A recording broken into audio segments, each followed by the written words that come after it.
നമസ്കാരം, ഇത് ഐബിൻ മലയാളം. ഒരു സീനിയർ കോൺഗ്രസ് നേതാവിന്റെ ഭാര്യയ്ക്ക് പാക് ചാരസംഘടനയായ ISയുമായി ബന്ധമുണ്ടെന്ന റിപ്പോർട്ടുകൾ രാജ്യസുരക്ഷയ്ക്ക് ഭീഷണിയെന്ന് BJP. ഈ ആരോപണം ഉന്നയിച്ചിരിക്കുന്നത് BJPയുടെ സമുന്നതനായ ഒരു MP കൂടിയാണെന്നുള്ളപ്പോൾ സർക്കാർ ഉന്നതല അന്വേഷണം പ്രഖ്യാപിക്കണമെന്നും BJP പറഞ്ഞു.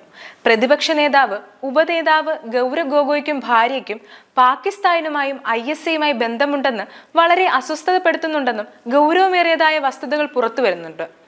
ഗൗരവ് ഗൊഗോയുടെ ഭാര്യ എലിസബത്ത് കോൾബേണിന് പാകിസ്ഥാൻ ആസൂത്രണ കമ്മീഷൻ ഉപദേഷ്ടാവായ തൗബിക് ഷേഖുമായി ബന്ധമുണ്ടെന്ന ഉത്തരവാദിത്വത്തോടെയാണ് ഞാനിത് പറയുന്നത്.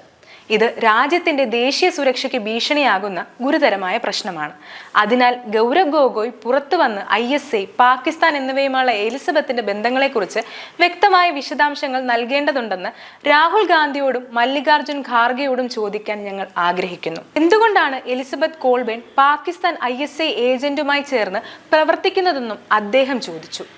ഗോഗോയുടെ പ്രതികരണം ഇങ്ങനെയായിരുന്നു: എൻ്റെ ഭാര്യ പാകിസ്ഥാന്റെ ISI ഏജന്റ് ആണെങ്കിൽ ഞാൻ ഇന്ത്യയുടെ റോ ഏജന്റാണ്. വിവിധ കേസുകളും നിരവധി ആരോപണങ്ങളുമുള്ള ഒരു കുടുംബം എനിക്കെതിരെ ആരോപണങ്ങൾ ഉന്നയിച്ചാൽ ഞാൻ കാര്യമാക്കുന്നില്ല. ഇന്ത്യയുടെ വടക്കുകിഴക്കൻ സംസ്ഥാനമായ അസമിന്റെ മുഖ്യമന്ത്രിയായ ഹിമാന്ത ബിശ്വ ശർമ്മയും സമാനമായ ആരോപണം ഉന്നയിച്ചെങ്കിലും ആരുടെയും പേര് പരാമർശിച്ചിരുന്നില്ല.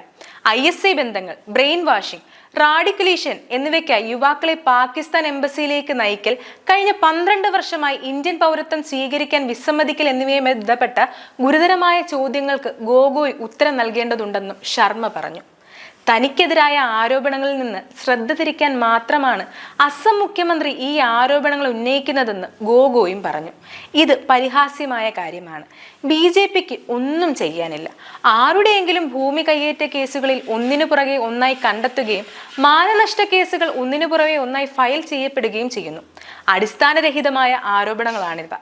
ഇത് അവരുടെ ബലഹീനതയും അവർ അതിവേഗം നിലം പതിക്കുന്നു എന്ന വസ്തുതയും കാണിക്കുന്നുവെന്നും അദ്ദേഹം പറഞ്ഞു.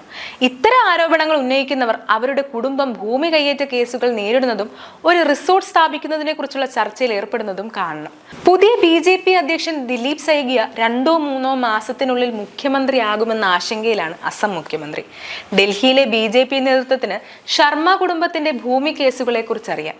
പകരം വെക്കുന്നതിനെ കുറിച്ച് അദ്ദേഹം ആശങ്കാകുലനാണ്. ഇത് സ്വയം രക്ഷിക്കാനുള്ള തന്ത്രമാണെന്നും ഗൊഗോയ് കൂട്ടിച്ചേർത്തു. News desk Aibin Malayalam.